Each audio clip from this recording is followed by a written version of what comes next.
Time preparing for the perfect score in the Ielts or struggling with time management, we at Unacademy offers you our perfect ongoing one-stop solution where the Unacademy Ielts platform will certainly boost your listening skills, reading skills, speaking, writing and grammatical skills. Apart from that, we have a top educators with great professional experience in teachings.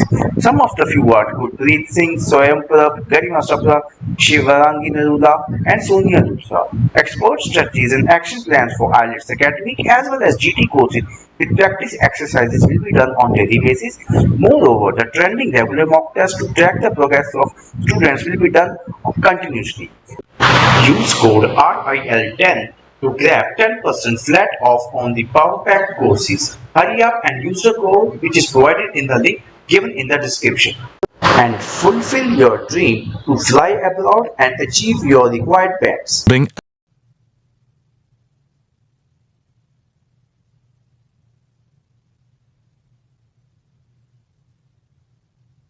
Now listen and answer questions 3 to 10. Right, I just need a few details, sir. OK. My name is Paul Scott. S-C-O-T? It's double T, actually. I'm sorry. And it's the Down Language School. Could you give me the address for that, Mr. Scott? Yes, it's Down House, Hill Street, Brighton. Do you need the postcode? No, that's not necessary, but I do need a contact number. Of course. The number for the school secretary is 01273 512 634. You can contact her if you need to speak to anyone. Right, and what time would you like the coach to pick you up? Well, I think we'll have to make an early start. Would 7:30 be all right? Yes, no problem at all. What time do you want to be back? Oh, any time between 10 and 11 will be all right. Not later than 11, though. Right, I'll make a note of that. 11 p.m. latest. There's just one more thing I need to know. Presumably, you'll be visiting Stonehenge first. How long do you want to stay there? Well, we normally stay about an hour. The main objective of the excursion is for the students to see the Georgian architecture in Bath, really. Yes, Bath is lovely, isn't it? I was there myself a couple of years ago. I thought the Royal Crescent was absolutely stunning. I hadn't realised how large it is. Well, I think that's all I need to know, Mr. Scott. Thank you for booking with us. Just a minute. There's one thing you seem to have forgotten. How much will this cost? Oh, I'm terribly sorry. I was thinking about Bath. Just bear with me a moment. Yes, it's a round trip of 300 miles and a total time of 16 hours for the driver. For a 45-seater coach, that will be a total of £500, including tax and insurance. Do we have to have such a large coach? There are only 34 of us. We don't have any smaller coaches, I'm afraid. Oh well. At least we won't be cramped for space. When do we have to pay? We require a 20% deposit to confirm the booking. I suggest that you do that as soon as possible, today if you can. The balance you can give to the driver if you're paying by cheque. Have the cheque made out to Burnham Coaches. I think that'll be all right. I will have to check this with the school accountant, but if all is well, I'll arrange for someone to bring you the deposit within the next 2 hours. That'll be fine, Mr. Scott. Well, thank you very much indeed. Goodbye. Goodbye. That is the end of section 1. You now have half a minute to check your answers.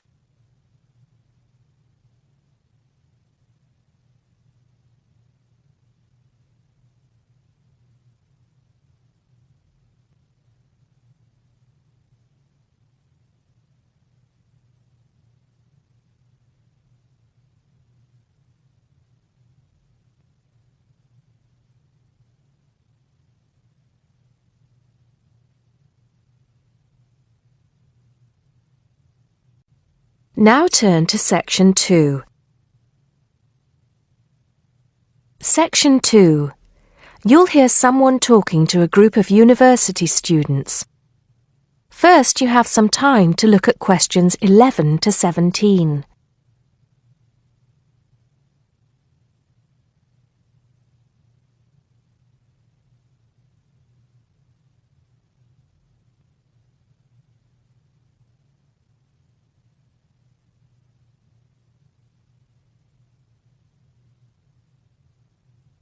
Now listen carefully and answer questions 11 to 17.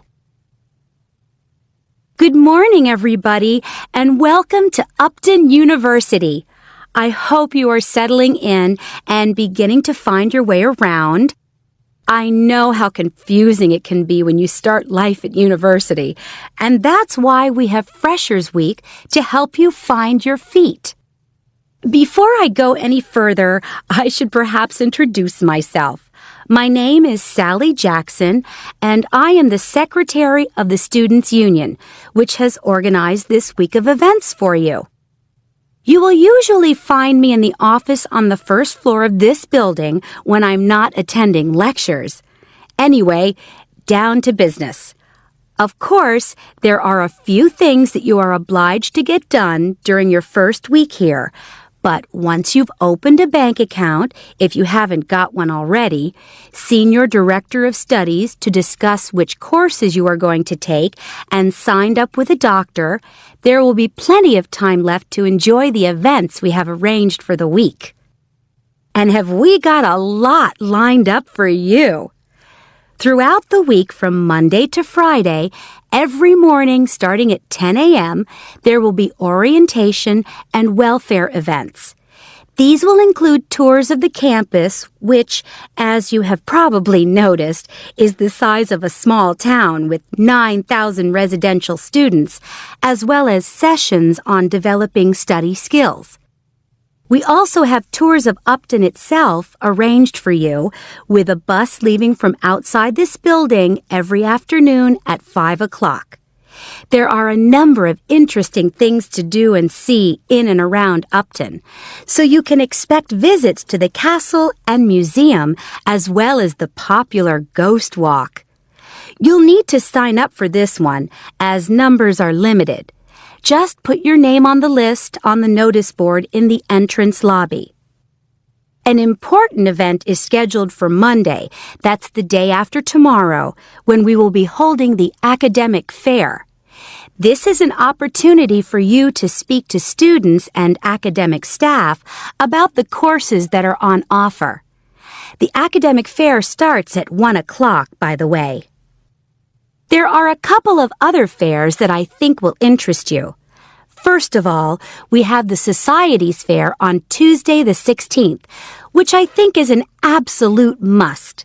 You might not believe it, but the university has over 150 societies and sports clubs you can sign up for, so you are sure to find something of interest to you. That also starts at 1 o'clock, and it will be here in the Union Building. Also in this building is the Trade Fair on Wednesday from 2 until 5 in the afternoon. This one might sound a bit strange because you will find a load of banks and other businesses here trying to get your custom. You will find plenty of bargains and, best of all, a lot of the businesses give away stuff for free. Before you hear the rest of the talk, you have some time to look at questions 18 to 20.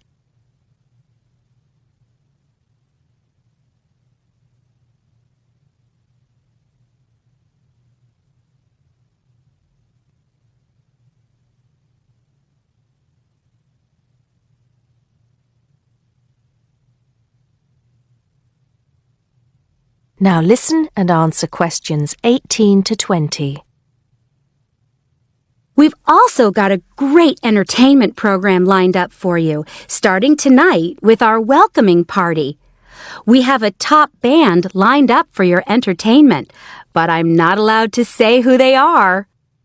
All I can say is that I am sure you will not be disappointed. So come along to Blackmore Hall at 9 o'clock this evening to get your university experience off to a flying start. Just one point. I'm afraid this event is limited to freshers only. Because of space restrictions, you can't bring a friend tonight. Sorry about that. There's more fun and games on Monday in the Cotswold Theater here on campus. We have booked two of the cleverest comedians in the country, Paul Frazier and Jenny Brown, for a 3-hour show. Paul has assured us that he and Jenny have packed the show with new material, and as they always get rave reviews for their shows, I think we can look forward to an evening of great entertainment. That's in the Cotswold Theater on Monday evening at 7:30. Moving along a bit, on Thursday there is an important date for your diaries. This is the official Freshers opening ceremony, when the dean welcomes you to Upton University. So remember, Thursday the 18th from 2:30 to 3:30 in Blackmore Hall. You certainly should go to this one, and by the way, light refreshments will be available. At the end of the week, on Saturday, you have the chance to dress up in your smartest evening wear for the official Freshers' Ball. Actually, although it's called a ball, it is quite a relaxed affair, so we are more than happy if you turn up wearing jeans and a t-shirt. The important thing is to relax and enjoy yourselves. Time and place are the same as for this evening's party. Blackmore Hall from 9 in the evening to 3 o'clock in the morning. Right.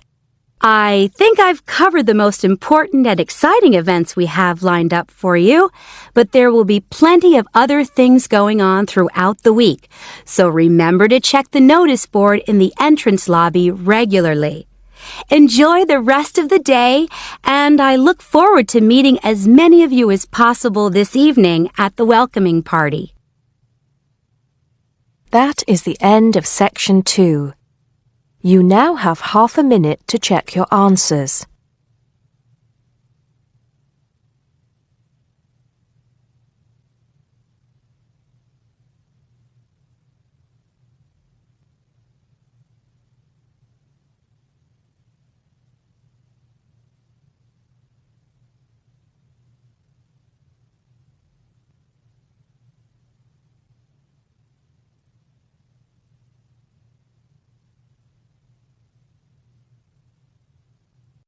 Now turn to Section 3.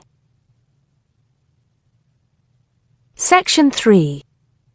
You'll hear a tutor and some students discussing eating disorders. First, you have some time to look at questions 21 to 23.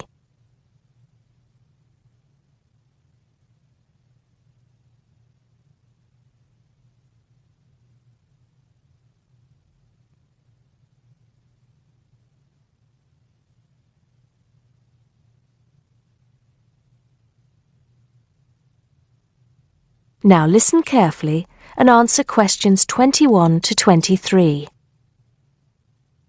Good afternoon. I hope everything is going well. Right, we've been looking at problems some people have with eating. And today I'd like to focus on one you've probably come across in your reading. It is sometimes called binge eating disorder, or BED.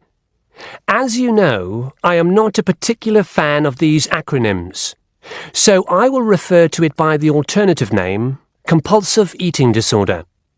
Has anybody heard of it? Yes, I have. In fact, I read a case study of a first-year university student who was diagnosed with it. Do you remember what the symptoms are? Well, of course, one symptom is that the person eats too much, although that's true for other eating disorders as well. They also put on weight. That's right. Whereas in some other conditions, such as bulimia, they don't, and can actually lose weight. One thing that compulsive eating disorder and bulimia have in common, though, is that the person with the condition often becomes clinically depressed. Are you saying that everybody who is overweight is suffering from the disorder? Not at all. What makes the compulsive eater different is the pattern of the disorder. Initially, as we've said, The compulsive eater starts eating too much. This seems to be because the sufferer finds comfort in food and eating is seen as a way of coping with problems. They don't eat because they feel hungry. Mary, in the case study you read, was there any reference to what triggered the problem? I seem to recall that the student was suffering from stress because she was revising for exams, and she started eating snacks, junk food, while she was studying. Soon, she was eating snacks all the time, and it just got worse from there. Yes, that sounds plausible, although compulsive eating often starts a lot earlier than the case you describe. Before you hear the rest of the conversation, you have some time to look at questions 24 to 30.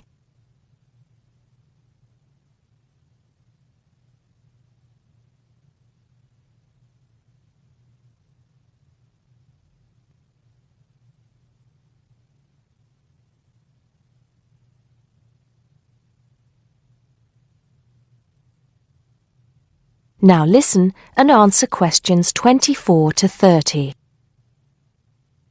Anyway, once the condition has been triggered, often by constant snacking as you mentioned, it becomes progressively worse. Over a period of time, the sufferer loses control of their food intake. They become preoccupied with food, and the binge eating increases. Overeating blocks out negative emotions such as loneliness, worries about work, depression, and so on. But it is only a temporary effect. Apart from the physical discomfort that overeating often causes, the sufferer begins to feel embarrassed by their behavior. They then take drastic action to try to compensate.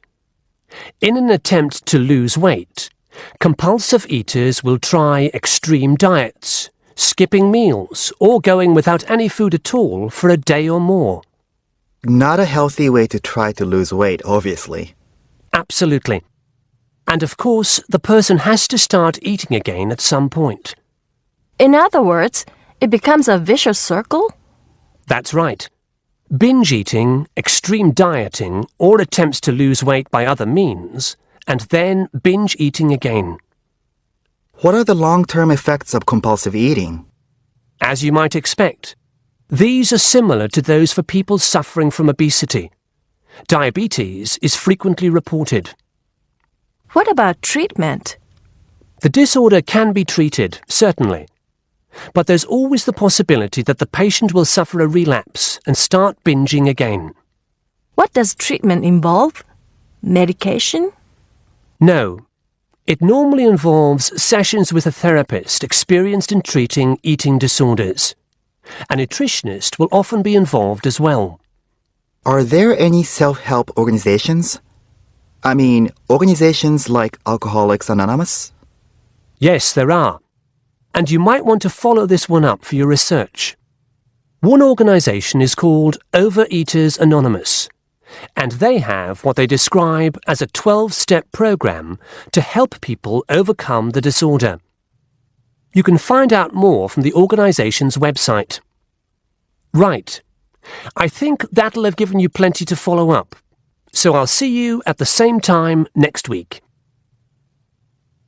That is the end of section 3. You now have half a minute to check your answers.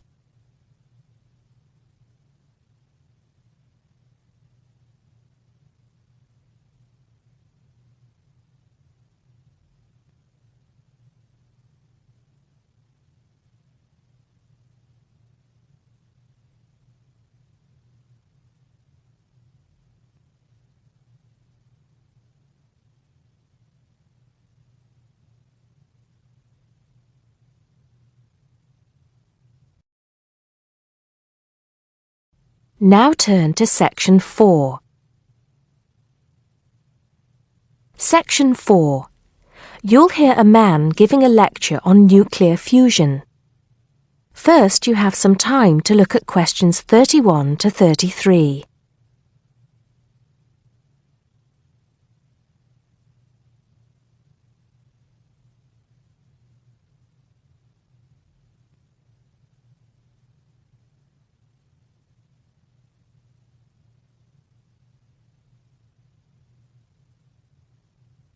Now listen carefully and answer questions 31 to 33.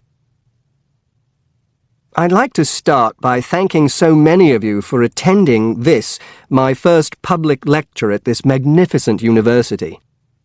I'm going to be talking to you today about nuclear fusion.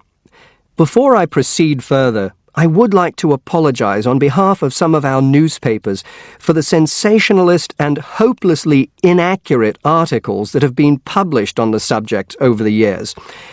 I must confess that my own interest in the subject was actually stimulated by an article published more than 50 years ago in a popular Sunday tabloid with the impressive title, Power from the Sea. Today, most people would probably interpret such a title as an introduction to a discussion on the latest developments in renewable energy sources, such as wave technology or generating electricity from tidal flows. But back then, little, if any, progress had been made in these fields since the invention of the water wheel. As I recall, following coverage of the opening of the world's first commercial nuclear power station, more than 50 years ago now, at Calder Hall in 1956, the article promised that we would have limitless, almost free electricity within 10 years. It claimed that we could do this using an isotope of water, deuterium, from the sea. This would be used in reactors to combine simple molecules of hydrogen to form helium, releasing energy in the process. Of course, this is different from the process of nuclear fission, which today's nuclear reactors use. I wouldn't like to say that the article I read as a boy was totally inaccurate. It's true that the concept of producing energy from nuclear fusion, essentially reproducing the reactions by which our sun and other stars produce energy, depends on fusing atoms of hydrogen, but the timescale suggested was hopelessly wrong. To this day, despite some very embarrassing false claims from scientists who should have known better, we have not been able to produce energy from nuclear fusion in a controllable way. Let me make clear what I mean by this statement, before some journalist in the audience gets hold of the wrong end of the stick. Yes, we have been able to fuse hydrogen atoms to produce helium and a release of energy, but the balance account has always been negative. We've always had to put more energy into the reaction than we've ever succeeded in getting out. We know the theory works, but we still do not know if we can get fusion to work for us and solve the problem of our energy needs. Before you hear the rest of the talk, you have some time to look at questions 34 to 40.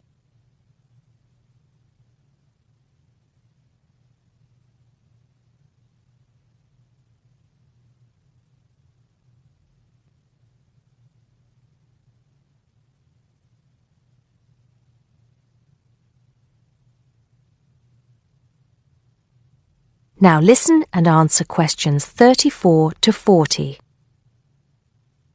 Here, I will briefly explain these problems before going on to give you a summary of the innovative ways being tested to overcome them. First of all, we have to try to understand the incredible physical conditions that exist inside a natural nuclear fusion reactor, such as the Sun. To start with, we have to create temperatures never experienced on our planet. Indeed, if we had experienced the temperatures required, then our planet would never have formed. We have to generate temperatures of at least 100 million degrees Celsius in a carefully controlled environment before we can even hope to produce a fusion reaction. The problems are immense, but it can be done.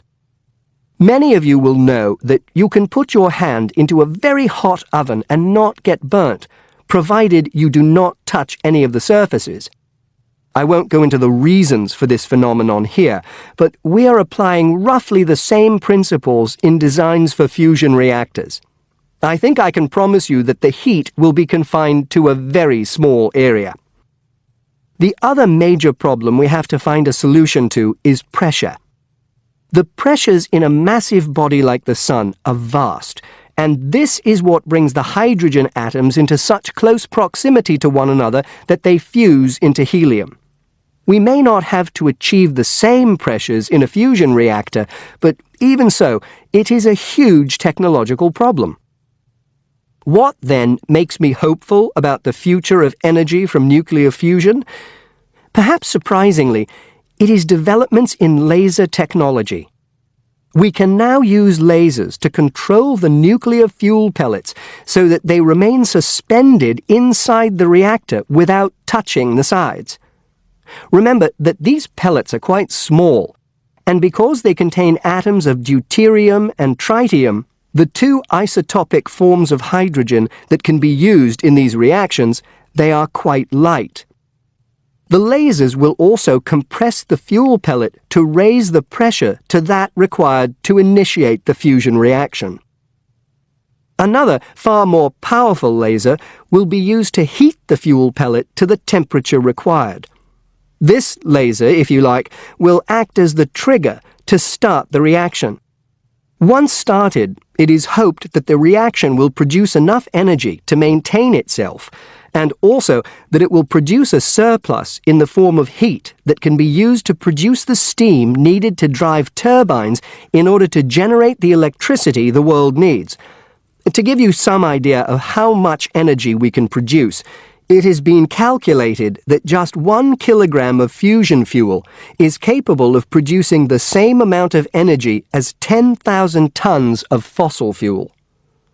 I think you would agree that such an objective is worth working towards. I believe, and I am not alone in this, that nuclear fusion could supply the world's energy needs for centuries to come. That is the end of section 4. You now have half a minute to check your answers.